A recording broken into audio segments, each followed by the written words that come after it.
sang bi waaw daa mel ni question yooyu la kay am na solo de am na solo trop macha allah non en fait léeg-léeg indi ay yeneen grille d'analyse dafay gën a enrichir waxtaan bi rek man j'aime bien ça moo tax parfois quand ça arrive moom je laisse nit ki mu exprimer wu bu baax comme ça puisque man awma maanaam monopole de la vérité wala analyse bi waxuñu ne par la force lii mooy di am nekkuñu ci dans les chambres où les décisions se prennent nekkuñu ci autour des tables des décideurs donc li ñu mën a am rek mooy selon les données ak selon les événements ñu analyser ci ne amaana lii la xëy na trajectoire bi la mën a dem xëy na trajectoire bi la mën a jël après on laisse le temps juger.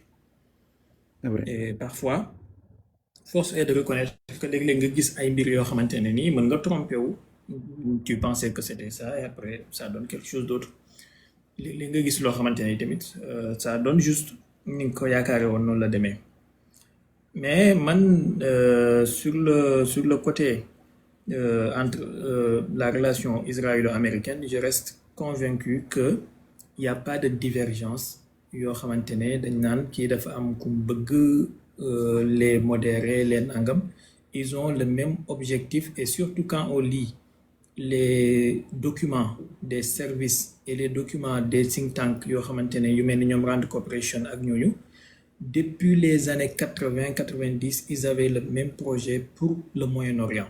Il y a eu même des cartes yoo xamante ne nii qui ont été dessinées et préparées pour le remodelage du Moyen-Orient et loolu tous les dirigeants en ont parlé même Netanyahu taxaw na ci Nations Unies brandir ay cartes wane axe du mal axe du bien avec des couleurs vertes ici couleur noire là-bas donc ce remodelage du Moyen-Orient là c'est un programme et on a entendu par exemple le ministre des finances Smotrich wax ni la Turquie est la suivante sur la liste après l'Iran et après l'Iran ce sera après la Turquie ce sera le Pakistan. Netanyahu wax na ko ci congrès américain bi y a une vidéo qui date d'une trentaine d'années wala d'une vingtaine vidéo bu xaw a yàgg boo ko gisee xam ne boobu Netanyahu mu ngi am karaw bu ñuul mu ne il faut un jour ou l'autre régler le problème du nucléaire pakistanais donc tout ça boo ko jëlee de façon beaucoup plus holistique ça suit une logique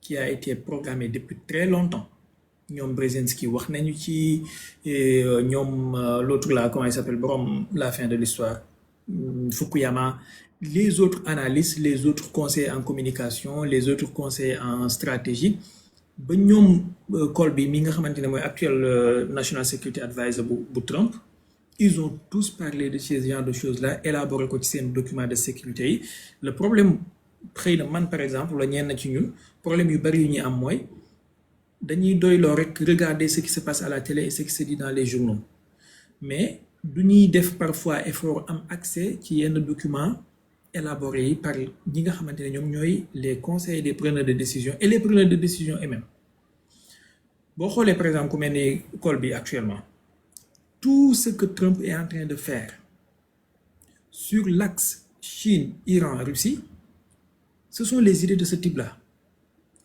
boo xoolee li Biden nekkoon di def tout ce qu'il était en train de faire c'était les idées de deux personnes ba trois benn Jake Sullivan qui était son conseiller à la sécurité nationale l'autre là Anthony Blinken et la famille Nuland ñoom Victoria Nuland ak l'autre Robert Kagan donc ñii nii ñoom ñooy dessiner ce que le président doit faire et ce que le président doit dire le président n'est qu'un exécutant et si on voit Trump peut-être le Trump du premier mandat est différent du Trump du deuxième mandat mais il y a une constante qui n'a pas varié mooy il a toujours été financé par les lobbies sionistes et les puissances financières juives la famille Adelson a donné à Trump minimum 300 millions de dollars en 3 tranches Mariam Adelson mën ngeen tapé léegi Trump Miriam Adelson ak Sheldon Adelson Trump moom ci boppam ci mandat bi il a dit que ne Miriam Adelson dafay ñëw ba bureau ovale di ko wax ay mbir yoo xam di ko imposer pour mu def ay choses Il a dit, bien vrai que daf ko wax ci cadre reetaan, mais on sait tous Trump comment il balance les choses parfois. Cette famille Adelson là bokk na ci li ñu bëggoon Trump defal leen ko ci premier mandat bi.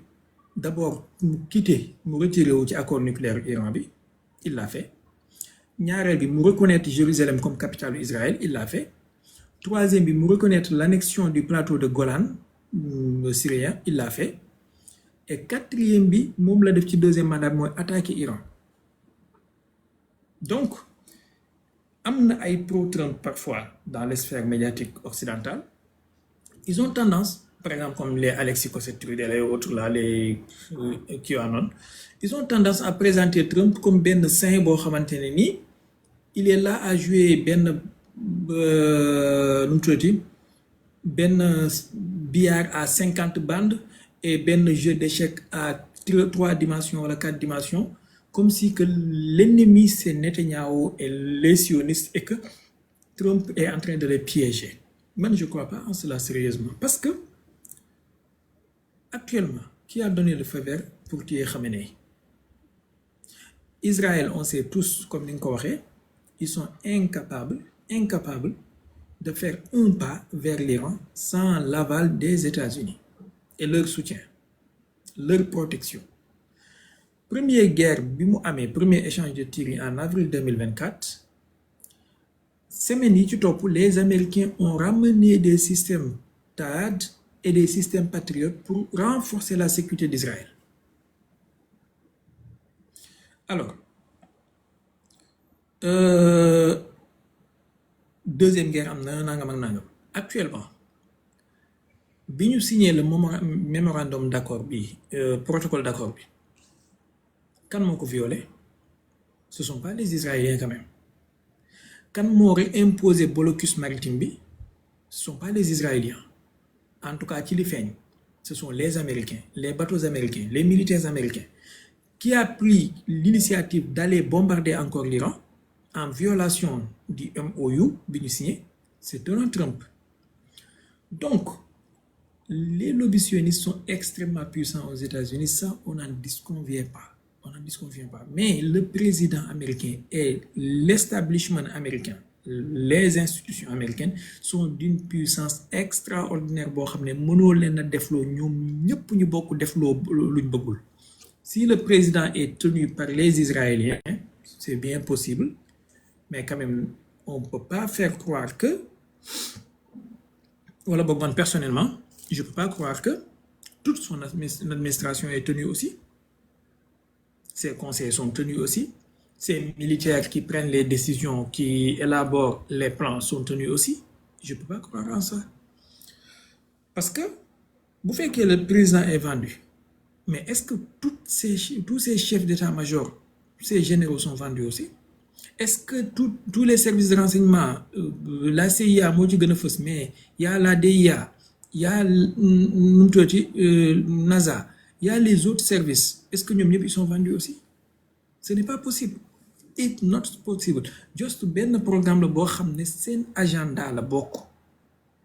Légui nak dañu croiser de vue avec les Israéliens.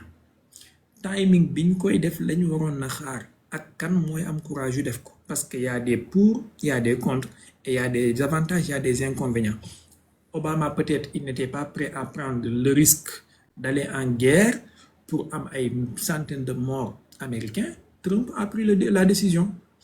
Biden n'était pas enclin, mais quand même, ils ont imposé des sanctions à l'Iran. Ils ont tout fait pour assassiner des assassinats ciblés ci biir Iran. Pendant le temps Obama, c'était la même chose. Pendant le temps Biden, c'était la même chose. Pendant le temps Trump, c'était la même chose. Bi ñuy rey Mohsen Fakhrizadeh, c'est Biden qui était président. C'était l'un des chefs du nucléaire iranien. Et on ne peut pas faire croire que les Israéliens def nañu lolu sans l'aval de la Maison Blanche. Donc, approche moy wouté, c'est-à-dire ils sont d'accord sur le fond, mais sur la forme mën nañu wouté comme li ma expliqué sank. Dañoo bëgg dem Saint-Louis, man je passe par la Mauritanie, qui il passe par Saint-Louis. Mais quand même, de qui il passe par Louga, mais quand même destination de Saint-Louis là.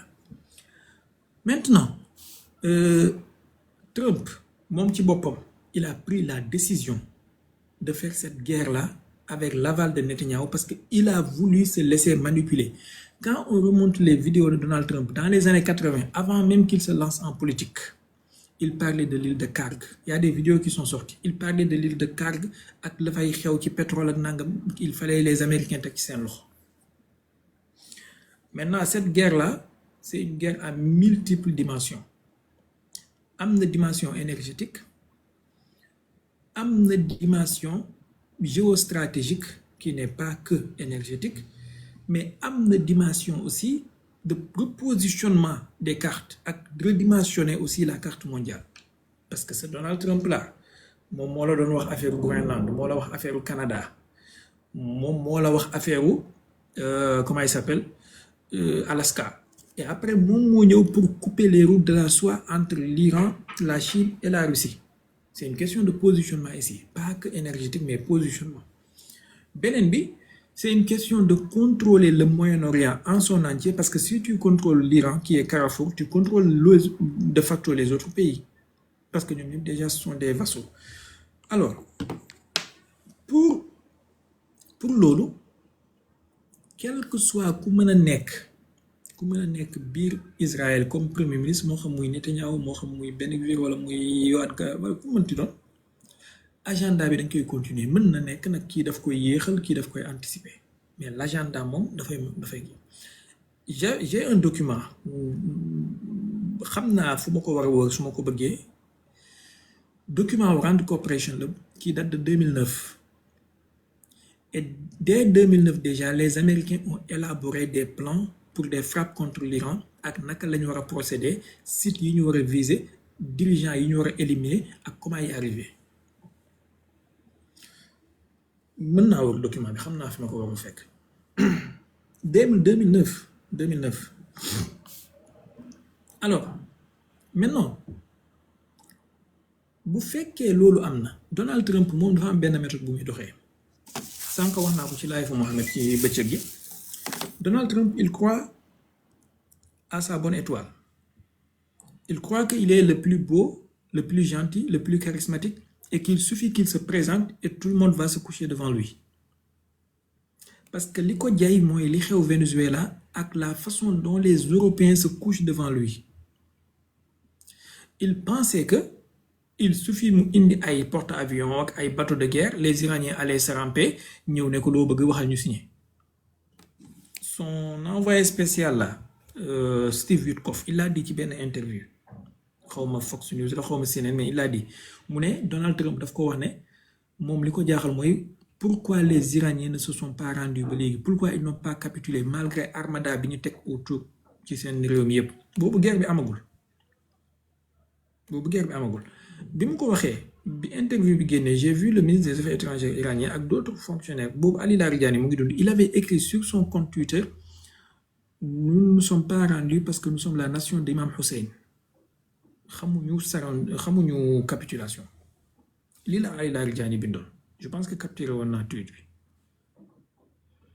alors donc il pensait que il aurait suffi mu ñëw faire du bluff taper fort ray quelques dirigeants et puis les Iraniens allaient ramper derrière lui ne ko loo bëgg waxal ñu signé jaay ko seen dëkk bi brigandé ko et il va se déclarer le plus beau président de l'histoire le plus grand the greatest one ever xan yooyu la bëgg et ça n'a pas passé il a essayé avec Venezuela capturer Maduro en une nuit en quelques heures même wala quelques minutes il voulait capturer certains généraux iraniens voire capturer le guide suprême ça n'a pas passé et j'avais expliqué ici et même ci live Mohamed bien avant loolu ma ne leen stratégie bi am ci Venezuela mënul am Iran parce que géographiquement Caracas muy capitale du Venezuela fi mu positionné wu ville côtière la donc américains yi mën nañu def ay descente amphibie tandis que Téhéran dafa sori trop les côtes kon américains yi amuñu benn possibilité mën a def comme li ñu def opération bi ñu def Venezuela mais quand même mën nañu assassiner c'est ce qui s'est fait après alors bi mu assassiné qu'est-ce qu'il a pensé il pensait que ñi fa nekk léegi dañuy ñëw ci moom signaloo ko li mu bëgg c'est pourquoi il a continué à insulter le dirigeant iranien même avant-hier lors du dîner des correspondants de Maison Blanche il a dit que oui, nous avons éliminé tous leurs leaders. Actuellement, ils sont dirigés par un gay. Waliyaz billah. Moom moo ko wax. Imaginez yow nga rey nit papam rayal ko yaayam rayal ko soxnaam rayal ko doomam et tu continues di ko saaga naan ko gay la. Lii la nekk di def le dirigeant iranien tout simplement parce que le gars il n'a pas accepté ces conditions. Démb il a donné une interview moom Trump ak benn agence yaakaar na AFP la xaw ma mu ne du nangu mukk wala boog li mu wax mooy il est prêt à déclencher une guerre grandeur nature si les Iraniens ne lui donnent pas ce qu'il veut à 100%, tout ce qu'il veut. Et quand il dit tout ce qu'il veut mooy Iraniens yi ñëw capituler ne ko bindal li nga bëgg yëpp ci papier yi ñëw jox ñu signé ci suuf. Lii moo mënul nekk parce que ci logiciel am moom xamul quelqu'un qui lui dit non. Il connaît pas ça. Maintenant bi mu signé mémorandum d'accord bi il s'est rendu compte comme il est inculte après il s'est rendu compte que ni am na ay points yu ko défavorable. Il a voulu encore taper pour que les Iraniens ñëw ramper signer ko lépp lu koy favorable. Il a commencé à taper pendant 13 jours. Mais avec triple objectif. Premier objectif bi mooy taper pour que les Iraniens reviennent à la table de négociation. Il y a quoi à négocier? On a déjà négocié, on a signé un accord.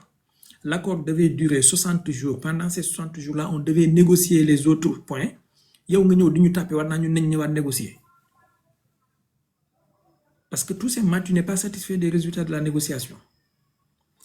Maintenant, il a tapé, les Iraniens ont continué à taper. Loolu moo nekkoon premier objectif. Deuxième objectif, c'était de détruire progressivement et de dégrader les défenses iraniennes côtières pour éventuellement su bëggee def ay descente amphibie wala mu bëgg def ay incursion mu yomb. C'est pourquoi pendant ces 13 nuits-là, presque 11 sur 13, les frappes se sont essentiellement concentrées sur les défenses côtières, les radars, les systèmes de détection.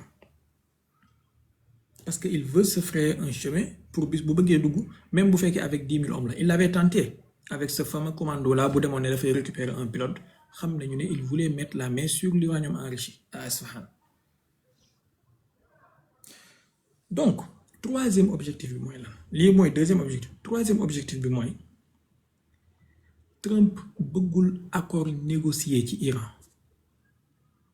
Ça, je le dis, se basant sur les documents qui ont été préparés par les Rand Corporation et les autres think tanks et les autres agences américaines depuis les années 80, depuis les années 2000, depuis les années 90. Le programme de l'establishment américain n'est jamais un accord négocié, mais c'est de dépecer l'Iran, nu ñu koy waxatee balkaniser ko comme ni ñu def Yougoslavie mu am le Kurdistan iranien am le Baluchistan iranien am l'Iran des Arabes. Il y a des cartes li may wax ni il y a des cartes, j'ai des cartes sur mon ordi mën naa leen ko xoolal wan leen ko maanaam dafa am côté boo xam ne xam nga vers l'ouest de l'Iran c'est des Arabes. Ils veulent que ñooñu demander seen indépendance mooy côté ay Khorramshaah ay Desfoul yooyu ces villes là c'est des villes arabes. Il y a le nord côté Azerbaïdjan oriental bi c'est des Azéris.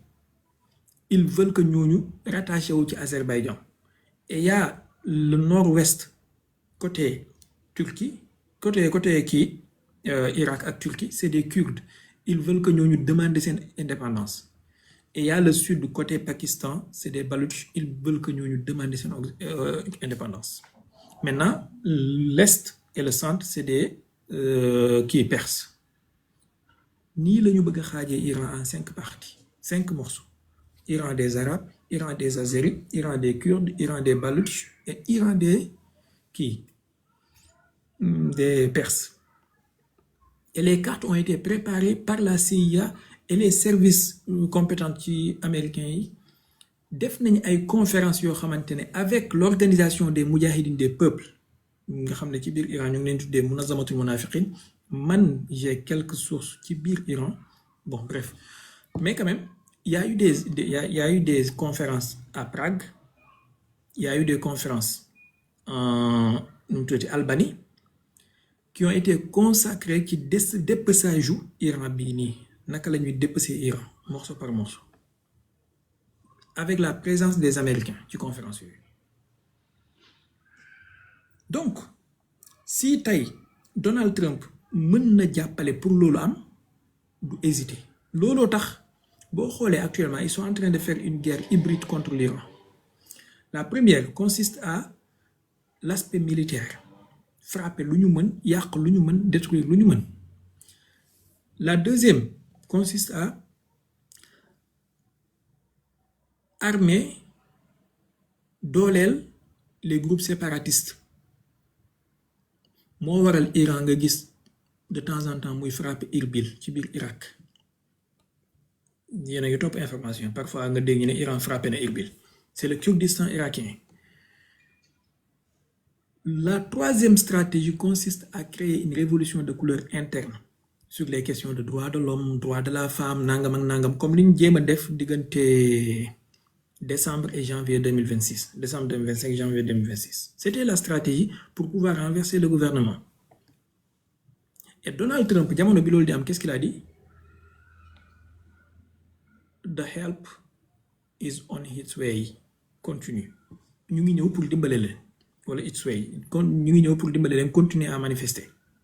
Il a reconnu par la suite ci bureau ovale que il a armé les manifestants et il leur a donné des systèmes Starlink pour communiquer. moom Donald Trump moo ko reconnaître. Il y a 90 000 nu mu tuddati kits et appareils Starlink qui ont été saisis par les services iraniens 90 000 qui permettaient aux dirigeants et aux manigances ñu doon manigancer manifestations ñuy communiquer avec l'extérieur en toute sécurité.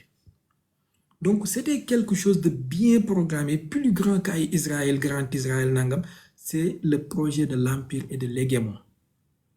Bien sûr, ils ont échoué lamentablement, je suis tout à fait d'accord avec vous. Ils ont échoué lamentablement parce que les services iraniens, ils ont fait le taf. Et man, ngeen baal ma a'uuzu billahi min kalimati Allah 2025 Irada mu ngi fi yaakaar naa vidéo bi mu ngi ci chaîne bi guerre 12 jours yi commencé je vous avais dit Iran ñaar ba ñetti xeetu ndimbal la soxla de la part de la Russie ak Chine bi ci njëkk ma ne leen c'est le renseignement territorial moom la ñuy wax le renseignement tactique. Ça consiste comme liggéeyu FBI ci Amérique waaye bu dee Russie la c'est le FSB et le FSO. Renseignement territorial boobu moo mën a permettre Iran les cellules dormantes yu Mossad ak yu CIA ci biir dëkk bi ñu mën leen a démanteler. Les Russes sont très forts pour ça. le FSB russe mooy couvrir mboolem pays de l'ex-Union soviétique mën nañu dimbali Iran ci loolu avec leur SVR qui ont leur contact à la CIA et dans le Mossad mën nañu xam quelles sont les cellules dormantes dans l'Iran. Gis nga dimbal loolu su amoon dès le premier jour konoon généraux iraniens yi ñu rey nii yépp ak opération toile d'araignée bi ñu leen def nii avec des petits quadcopteurs par-ci par-là mënoon naa bañ a am parce que la plupart des drones yi assassiné généraux iraniens ci guerre 12 jours bi ci biir Iran lañu décollé à l'intérieur du pays avec par les cellules dormantes yi nekkoon foofu. Donc les Russes n'ont pas fourni l'aide nécessaire ci côté boobu sur le renseignement territorial. Deuxième chose que les Iraniens avaient besoin mooy le renseignement satellitaire pour le ciblage. Ils en avaient besoin. Maintenant dafa mel ni commencé nañ ko am ak Baydo ak yooyu. La troisième chose bi ma leen waxoon ne moom la Iranien yi soxla mooy la sécurité de défense anti-aérienne.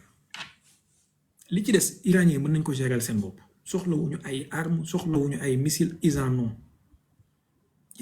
parce que lance-missile kese les véhicules de lanceur man am naa quelques sources bien kii yu ma wax ne avant guerre bi di tàmbali les Iraniens en avaient au moins 25 000 lanceurs. Quoi am 25 000 lanceurs ça veut dire tu as centaines de milliers de missiles.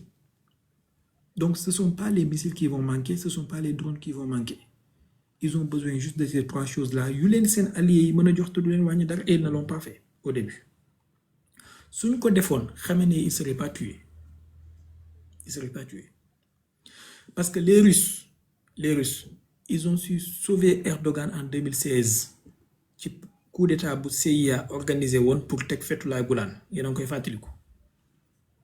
Si les Russes peuvent sauver Erdogan qui est membre de l'OTAN qui est très proche des Américains mais quand même ils ont leur entrée ba xam li CIA di programme ba mën a sauver Erdogan ils pouvaient nécessairement sauver Khamenei suñ ko bëggee buñ mënta sauver Khamenei moom ci boppam parce que peut-être bëggul ko mais c'est généreux. Bref donc loolu mooy pour wàllu Iran ak kii y a beaucoup de choses à dire mais bon passons mu des wàllu Russie ak xam nga actuellement américains yi guerre bi ñuy def nii c'est une guerre contre l'axe euro-asiatique. Il faut ñu couper le cordon ombilical comme ni ñu couper le cordon ombilical entre la Russie et l'Allemagne ci wàllu énergie bi il faut ñu couper le cordon ombilical qui lie la Chine et les pays d'Eurasie. Iran mooy nœud bi donc c'est une guerre contre l'Iran mais quand même en toile de fond c'est une guerre contre la Chine.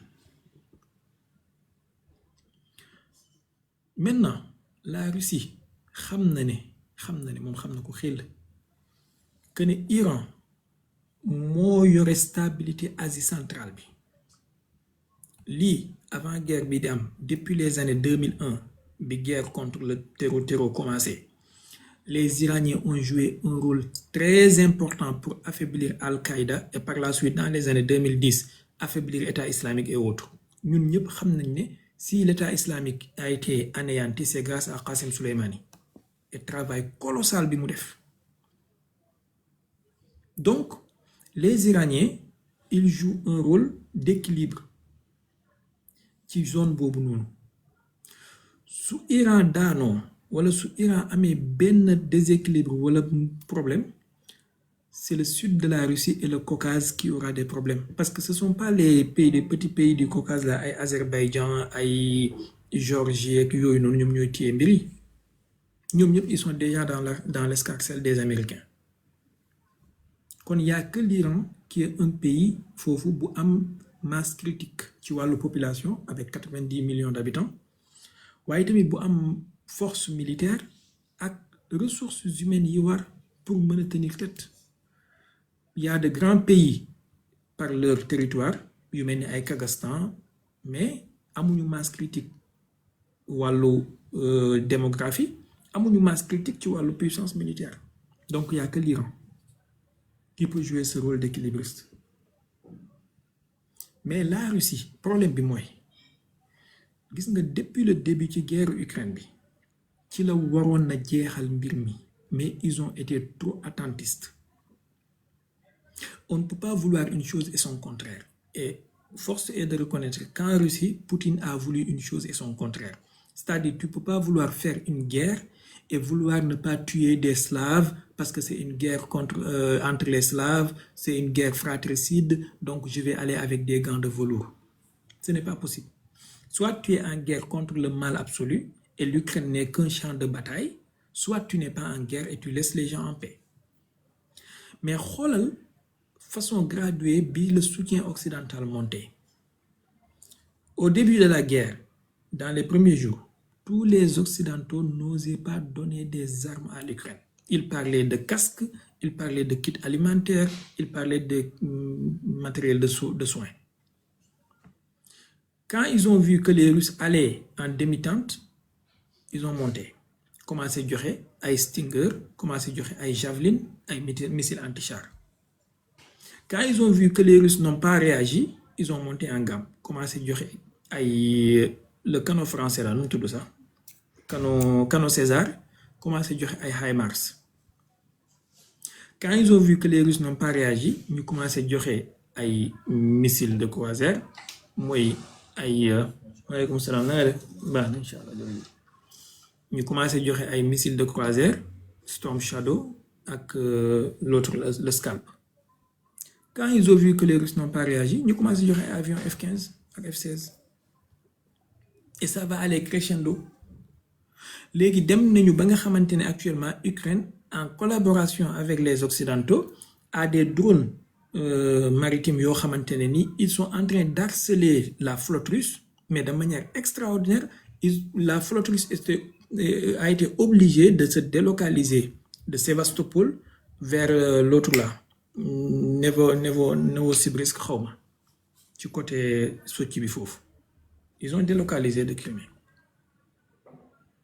lu waral loolu parce que tu leur as donné le temps d'avoir des ailes tu leur as donné le temps de se croire important et de se mesurer à toi mais bu fekkoon tu avais réglé le problème dès le début un coup KO balaa ñuy tal leneen ils vont négocier avec toi nga am li nga bëgg ñu jàll ci leneen maintenant nag xëy na comme côté bi nga ko xoolee mooy wàllu stratégie kii la bouillir la grenouille la jouer l'échec là avec le temps et tout c'est bien possible je dis pas que c'est pas possible mais le problème mooy maa ngi jéggul rek chef point boobu rek lu ma bëggoon doon foofu rek mais aussi tamit bàyyi foofu tuuti xel que le peuple ukrainien sont des slaves le peuple russe sont des slaves léegi la Russie dafay essayer au maximum d'éviter les morts boo leen seetloo la guerre entre la Russie et l'Ukraine le nombre de morts du côté civil c'est totalement en deçà de guerre yi nga xam ne mos am ci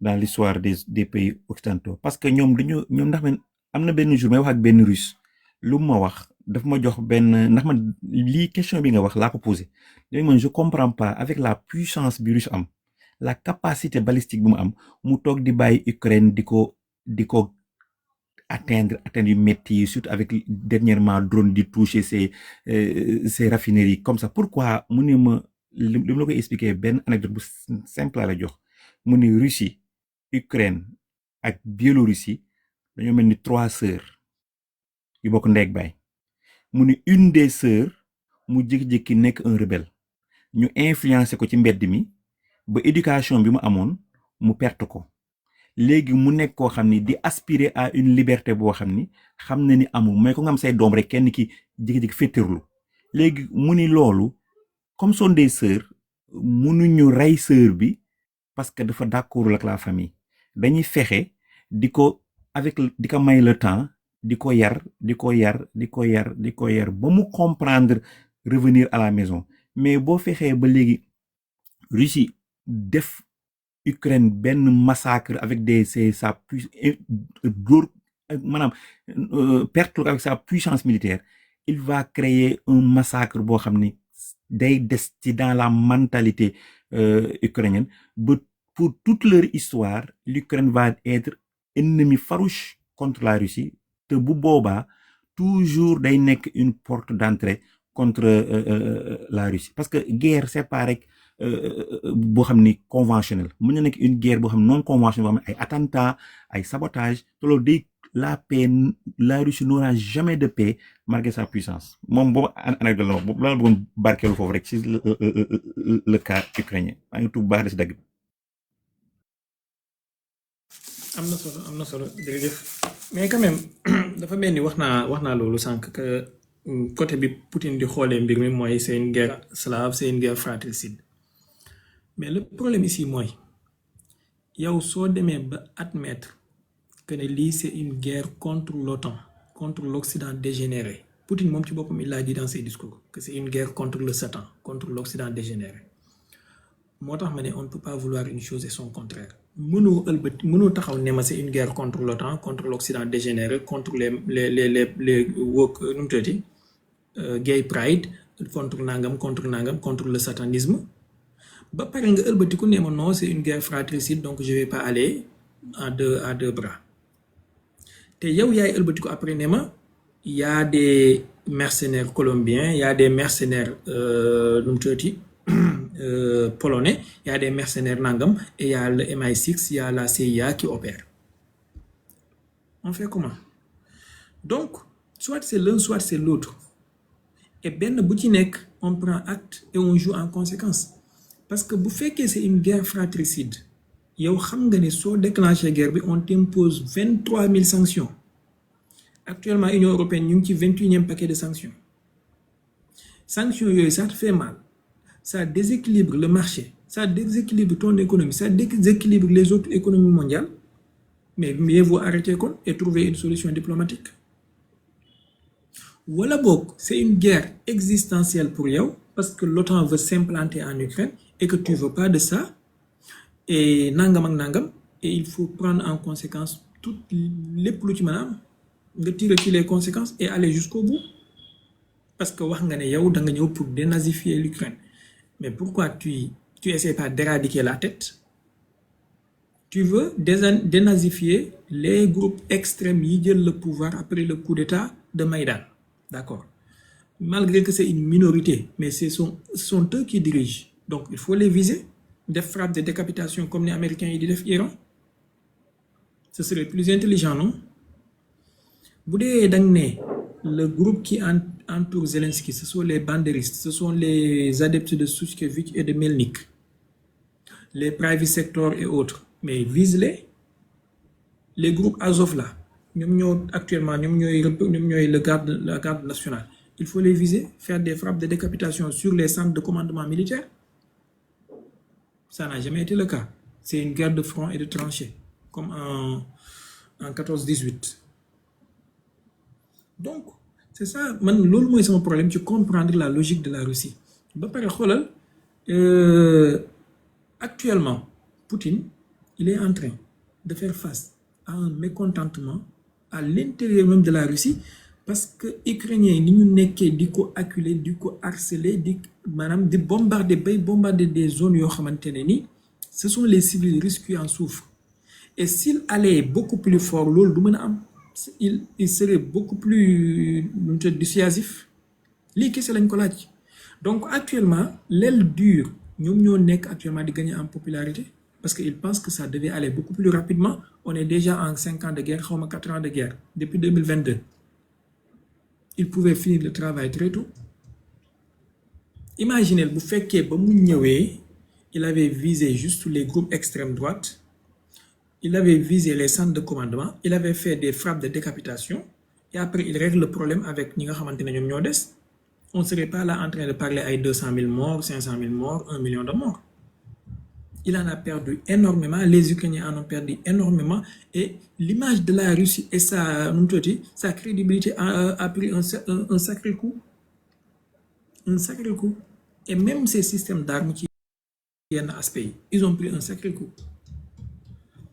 Bon, bien vrai qu'il y a tout l'Occident derrière l'Ukraine, ils former une coalition de volontaires et tout, mais tu sais très bien que l'économie de la Russie ne fera pas le poids face à tout l'Occident.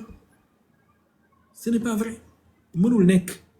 Donc, tu peux leur faire mal, mais pas les anéantir.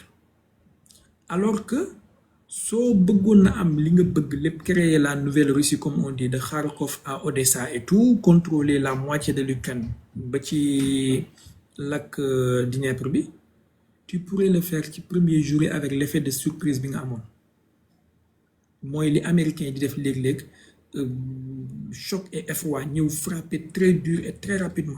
Et après, ils t'appellent à des négociations, sont acceptées. Si tu n'acceptes pas, ils continuent. Parfois,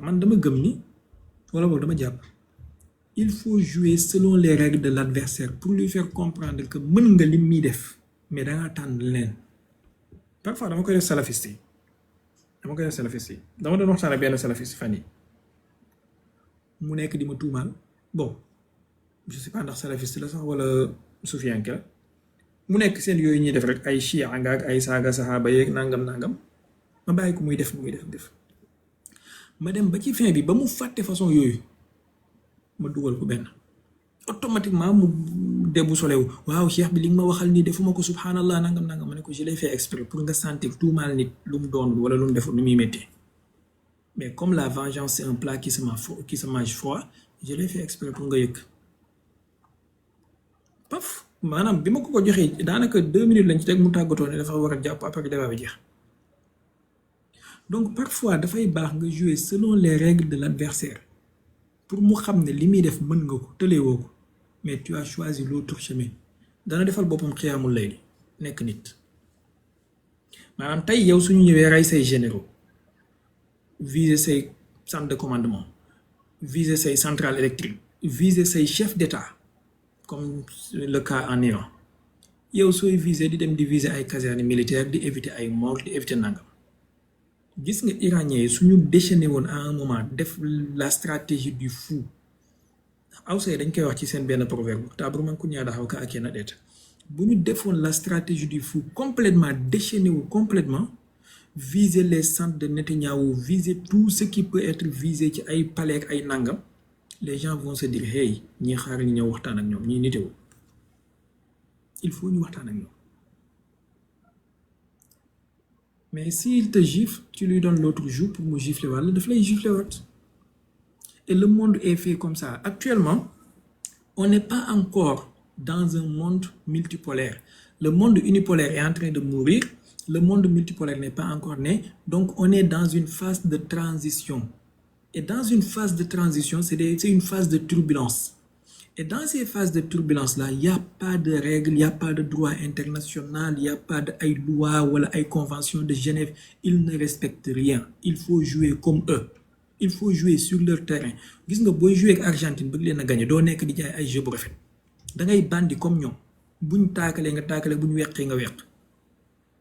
Mais si vous taclez, vous allez gagner un jeu pour faire. Comme l'Égypte fait. 3-2, vous allez gagner. Vous allez gagner le troisième but, vous allez gagner. Voilà. Mais da ngay mbëkk comme ni Cucurella def Messi da ngay mbëkk di concu di def lu nekk ñu comprendre li ngay kii bu jaree nga fexe provoquer leen bañ am carton rouge. C'est comme ça qu'on gagne la guerre dans des phases de transition. Il faut ne pas respecter les règles.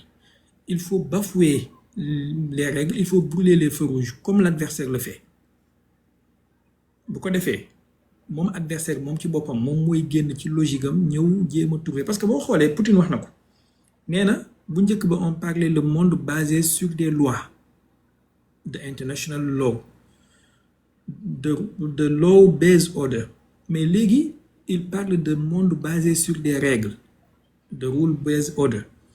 Poutine moom ci boppam mu ne mais qui détermine ces règles là qui les définit kan moo leen définir benn Massamba wala benn Bill moom mooy toog néegam ci kaw taabalam décider ne bu Cheikh Baye waxee il a enfreint les règles mais bu Omar Thiam waxee il n'a pas enfreint les règles bu Koli Tengala waxee il n'a pas enfreint les règles. C'est ça les règles, c'est ça le monde basé sur les règles et les règles sont à géométrie variable. C'est-à-dire bu Israël attaqué Iran ray ses chefs ray son chef d'État, Israël n'a pas commis de crime, Israël n'a pas commis de guerre, Israël n'a pas commis d'agression, amul benn sanction contre Israël. Bu Russie attaqué Ukraine, toutes les sanctions se pleuvent sur la Russie. C'est ça le monde basé sur les règles. Bu Amérique attaqué Iran, imposé blocus, kenn du sanctionner Amérique ba léegi déggoo benn entité américaine ñu sanctionné ko. Mais bu Iran lancé missile contre Israël, ñu sanctionné Iran ca Nations Unies voté ay résolution.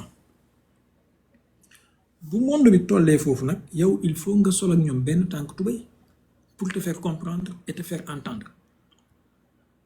Mais boo nekkee di masla fii comme ni Poutine def être trop légaliste di xool ay loi ay minutieux ay virgule ay nangam dañ lay rey jaale ji la ba bëgg ñëw toog naan seen ataaya ne lu xew. Voilà man noonu laa gisee mbir mi moo tax parfois rapport de force yi ñi koy ñeme ñoom ñooy ñi ci am dëgg. Ngeen baal ma ci analogie bi ci Sénégal peut-être benn jour wax naa ko fi bien vrai que comparaison n'est pas raison mais Macky Sall li mu def Khalifa Sall ak attitude bi Khalifa Sall amoon ni mu def Karim Wade ak attitude bi PDS amoon bi mu ko bëggee def Ousmane Sonko s'il avait la même attitude que ñoom ñaar il allait réussir. Il a fallu que Sonko se rebelle. Encore une fois, je ne juge pas, comparaison n'est pas raison. Mais il a fallu qu'il se rebelle. Am attitude différente des deux pour que Macky mën a échouer. Et puis les xew yëpp bon loolu leneen la. Mais li ma bëgg a wax rek mooy parfois il faut savoir réinventer les paradigmes et les attitudes. Revoir la stratégie bi ngay adopter pour imposer ton adversaire à te respecter et à revenir à la raison. Voilà. Bi ñu reyee Qassim Soleimani, les Iraniens ont tiré 20 missiles après ne jeex na.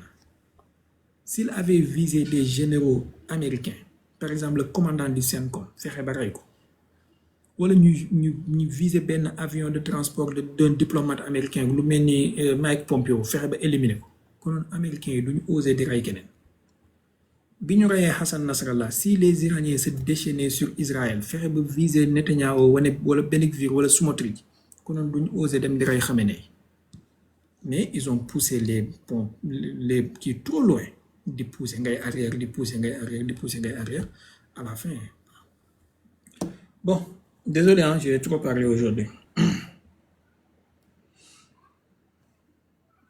non chef kay analyse kay moom macha allah même man je suis loolu mooy sama vision man li ma wax sànq essayer d'être l'avocat du diable xam naa ñu bëri n'ont pas compris c'est pour essayer rek di jéem a créer un débat li nga analyse bi nga def ni c'est très pertinent je suis entièrement d'accord vraiment kay li ma jaaxal mooy tous ces trois puissances là mooy la Russie la Chine et l'Iran ils sont en train d'adopter la même attitude et même la Chine au niveau de Taïwan xam nga tey fii logique pour logique ku gis tey américains yi ni ñu embourbé woo biir Iran Ukraine Russie di ko nappañ ñoom ñett bu ñu déggoo woon ñoom ñett lancer une attaque massive contre leur ennemi bien jege États-Unis mënul xeex sur les trois fronts mënu ko tey actuellement nii ni Iran ni États-Unis amee problème nii ak Iran surtout au niveau des munitions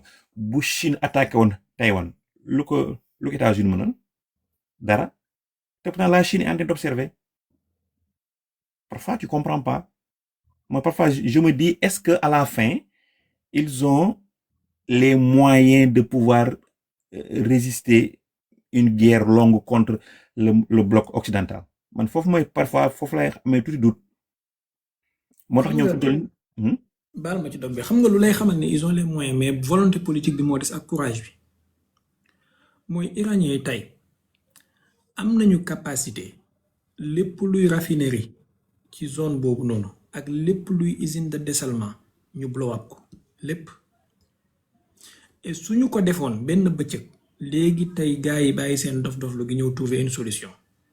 c'est sûr. Iraniens yi tey am nañu capacité viser les navires américains fexe ba nu mu tëti couler ci benn même bu dee benn la mais ils ne le font pas. Iraniens yi am nañu capacité tey Moyen-Orient boobu ils le rendent invivable suñu ko defoon balaa suba gars yi bàyyi seen dof-dof lu gi ñëw toog trouver solution. Mais pourquoi ils ne le font pas? Parce qu'ils manquent de courage politique. Madame, en tout cas, leurs décideurs, soi-disant modérés, là, ils manquent de courage. Au lieu de faire cela, au lieu d'envoyer un barrage de 100, 200, 300 missiles, ils envoient 10, 5, 15, 20. Lolo, le problème. Poutine, il a la possibilité aujourd'hui de raser le quartier général des forces armées ukrainiennes, qui est Kiev, de raser le quartier gouvernemental de Kiev. Il ne l'a jamais visé depuis 2022. Moussouko visé. Et pourtant, il a capacité de raser. Avec un seul orichnik, il te rase le palais de Zelensky. Même si Zelensky n'est qu'au fait, mais quand même, c'est symbolique. Avec un seul orichnik, il le fait. Mais il ne l'a jamais visé. Et les Américains, ce qu'ils font, ils visent la maison du guide suprême, ils le rasent. Raille sa petite fille, raille sa fille, raille son beau-fils, raille Nangam, tout le monde. Ils s'en fichent. Et Poutine n'a jamais visé la maison de Zelensky. Américains, ils visent la maison du guide suprême. Iraniens, ils n'ont jamais visé la maison le dirigeant du CENTCOM. C'est un manque de courage. Il n'y a que trop de calcul. Par exemple, la Chine, économiquement, a une masse critique pour rivaliser avec l'Amérique. Parce que, le développement économique, le baromètre PPA, parité de pouvoir d'achat. La Chine est la première puissance mondiale qui baromètre. Ce qui détenir ci ay bons de trésor américain, su ko jaayoon lépp suba dollar bi commencé un problème. Bokk na ci premier détenteur de bons de trésor américain. Échange yi mi am ak États-Unis, c'est presque 700 millions de dollars, 600 et quelques milliards. 600 et quelques milliards de dollars annuels. Presque 700. Donc, s'ils avaient leur courage à deux mains, il suffit de poser un acte fort et ça allait envoyer un message clair. Détroit d'Ormuz bi iranien il a fallu quoi et combien de temps pour ñu doog a jël seen décision tëj Détroit d'Ormuz bi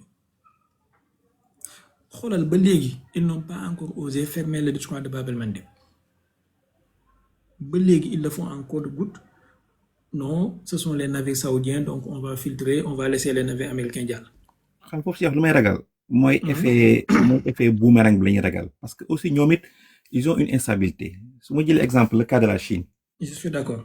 La Chine moom avec une croissance de moins de 4% dafay créer un taux de chômage boo xam ni nekkul comme ñun ñaan ne ay 10 000 chômeurs 20 millions c'est à taux de millions te loolu dafay créer une réimmigration dans des villes vers les campagnes te loolu mën na nekk luy entraîner un soulèvement populaire pour ñoom moo tax fi ñu toll nii actuellement la Chine n'est pas encore prêt d'être locomotive mondiale actuellement moo tax fi ñu toll nii. Je suis d'accord Coulibaly ma tuuti ma bàyyi la nga yeggale mais xam nga lan mooy problème bi mooy l'Occident ñoom quand leurs intérêts se présentent ñoom bañuñu créer le chaos totalement pour def beneen grand recette parfois il faut accepter le chaos pour faire régner l'ordre. Vas-y continue.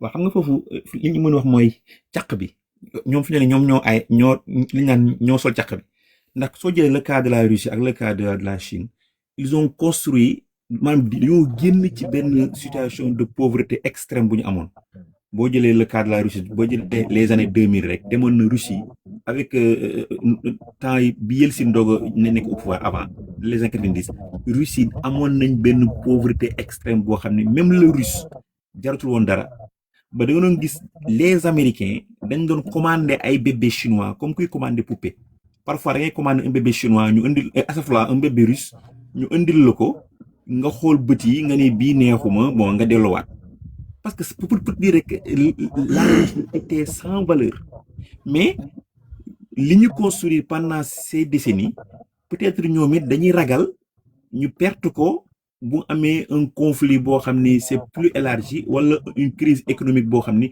wala une dépression mondiale parce que la Chine actuellement fi ñu toll nii mën nañu wax ni c'est la locomotive mondiale finalement sur le plan économique te boo amee dépression mondiale fi ñu toll nii il faut mu sentir ko parce que buñ ko doon natt ci olof dañ naan Chine ay baana lañ buñ demee ba am une dépression mondiale soo moytul le commerce bi nga xam ne moom moo construire seen puissance dafay am un frein te boobu mën na créer une crise économique boo xam ni peut-être mën na sax nekk une chose existentielle parce que le souhait des Occidentaux depuis très longtemps surtout entre la Chine et la Russie mooy comme li nga doon wax sànq décapiter ces pays surtout la Russie moom it dañ ko bëgg décapiter en sous-ensemble pour pouvoir le contrôler Chine moom it même chose c'est une puissance boo xam fi toll nii population bi c'est en coup de milliards bu amee soulèvement rek soo motul c'est incontenable moo tax fi ñu toll nii man pour man foofu lañ xaw a ragal moo tax ñu bëgg l'empire occidental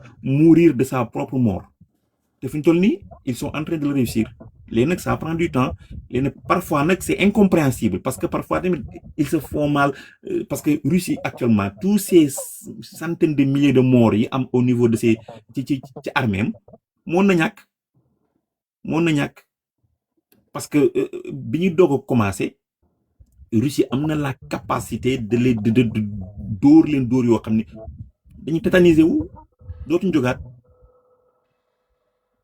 maa ngi jégal de jëwriñ xam moom bu tëjoon micro non am na solo trop macha allah. xam naa bilam suuf xam naa bil moom bu mu doon barkeel moom gën naa ko dégg loo sax. bil de ci kër gi la dëkk waaye day ñëw léegi toog ci suuf xam naa daa jàpp moom kër gi këram la saa bu bëggee monte bil maa ngi lay nuyu bu baax j'espère que tu vas bien te yàgg naa fi de depuis 20 heures ba léegi maa ngi fi est-ce que duñu daaneel ba suba incha allah en tout cas waxtaan bi neex na. waaw macha allah man gëj naa yëg si live sax en général. depuis waaw yow kay gëj naa laa gis lool gëj naa laa gis de temps yi daa mel da ngaa duggoon xalwa de. loolu maa amoon bébé. ndeysaan. loolu may sant yàlla ñu lay ziar bu baax. mais yi am na solo il faut ngay indi yu mel nii comme ça au moins mbokk yi di am différents grilles de lecture yi nga xamante ne moom mooy am bu ko defee day gën a enrichir en fait dégg-dégg yi vraiment ça fait plaisir et que comme ni ngeen xamee li duuf ci cën li yëpp li duuf ci nag yu xajul ci cën li. J'aimerais bien demain peut-être on parle de l'accord qui est en train d'être négocié wala sur le point d'être signé l'accord nucléaire entre les États-Unis ak l'Arabie Saoudite. bu beneen farce encore. waaw beneen problème la boobu beneen problème la mais man je pense que piège la en fait pour Arabie Saoudite soo moytuwul parce que su ko nangoo c'est une voie ouverte pour Israël pour éventuellement ëllëg mu attaquer Arabie Saoudite te ñun ñëpp xam nañ velléité ak nu mu tuddati kii visée territoriale yi Israël am ci Arabie Saoudite ndax ci seen grand Israël boobu une partie de l'Arabie Saoudite ci la bokk. C'est vrai. Donc donner à l'Arabie Saoudite un programme nucléaire connaissant zèle bi Israël am pour tout pays qui a un programme nucléaire dans la région c'est ouvrir nu mu tuddati la voie à Israël pour ëllëg mu am le même lobbying bi mu am comme avec l'Iran contre l'Arabie Saoudite ñu imposer ko ay sanctions diaboliser ko et légitimer des attaques contre l'Arabie Saoudite. xam nga C'est un fekk na piège aussi pour les Saoudiens quand même. même aussi foofu tamit benn côté dañoo bëgg créer xam nga ñoom Israël bu doon sagoom ñoom ñu rayante seen biir mooy le système maanaam du chaos ñoom ñu rayante seen biir ba ñu faible mu doog a ñëw doggali leen. Parce que boo xoolee même chose lañ def ñoo xam nga ñoo ngi doon préparer une attaque d'envergure surtout les îles de Kargla ñu léegi pour ñu mën a am excuse dëgg ñu pousser Arabie Saoudite mu bombarder l'aéroport de Sanaa parce que li mu def amul benn sens bombarder l'aéroport de Sanaa pour Yémen ci fay C'est une stupidité stratégique en fait vraiment. sérieusement. léegi li tax ñu reculer sax mooy Iran won leen ni que contrôler le détroit d'Ormuz c'est pas à partir des îles mooy boo tax mu dóor missile bu def 1000 kilomètres laal Jordanie rey fa les soldats américains xam nga li nga wax sànq rek mooy les Iraniens dañuy mën 1000 def 1 ndax missile boobu ñu dóor les Américains mën nañ dóor yeneen mën na ñoom bu leen neexoon ci 24 heures boobu mën nañ rey des centaines de soldats américains mais c'était rek pour won leen ni que l'île de Card bi ngeen bëgg songu c'est pas pertinent mais bu doon man dama leen bàyyi ñu songu ma massacrer leen lay bañ ñu songu c'est peut-être incompréhensible. maa ngi jégalu bâche bi xam naa li nga wax rek gudd na fi mu toll nii. waaye am na solo yàlla na yàlla fay yàlla na yàlla barkeel. sant nañu baax a donc baax xam naa Sey Omar ak Momo bu tey am na lu ngeen bëgg kii incha allah ñu daaneel ba suba ak jàmm incha allah. non ok xam naa di leen ndokkeelaat beneen yoon rek xam naa ne wute ngeen ak ñun moom bi ñu waree jàngi dañ doon làqatu ci mbedd yi di petit camp rek moo tax la preuve mu ngi nii mais yàlla dafa leen jàmm yàlla gën leen a dimbali. amiin yaa rabbi amiin di amiin. leen remercier rek Adja Amar moo jërëjëf.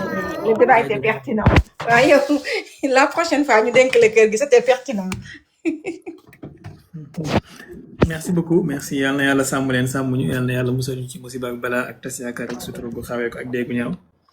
yàlla na yàlla boole ñu ci xutbu yi boole ñu ci milliardaires yi yàlla na yàlla def ñu nekk ay ndimbal ñeel l'islam def l'islam mu nekk ndimbal ñeel ñu ci barke yonent bi sallallahu alayhi wa sallam. Et peut-être demain incha allah suñu amee temps dinañ ñëwaat incha allah même bu dee benn une heure de temps la.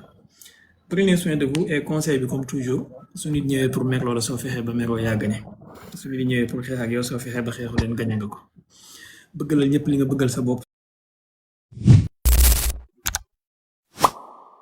abonné leen